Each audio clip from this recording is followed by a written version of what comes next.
So they've been absolutely flogged over the last 6 weeks in terms of their conditioning and what they've been doing training wise, to the point where some guys have lost, 20 kgs, put on, immense amount of muscle mass. So we've stressed them through training.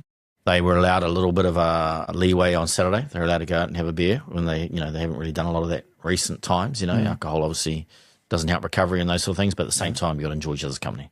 We've done it more through a rugby orientation type, stressing them physically and mentally through there. But as we go towards 27, we need to come out of our comfort zones and come out of the rugby environment into a different environment where we're testing, leadership and those that can actually think when under stress. It's where we do that and how we do that. We're still putting some thought and planning around that.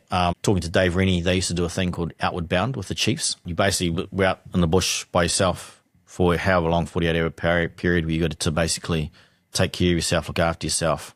And then they'd come back in tired, grumpy, hungry, and do leadership tasks. And you could see the players that wanted to quit and the ones that wanted to stand up and get it done and be leaders. And that's probably the avenues we're going to start taking, is we need to know who's the ones that when pressure comes on, who are the ones that are going to quit and who are the ones going to rise.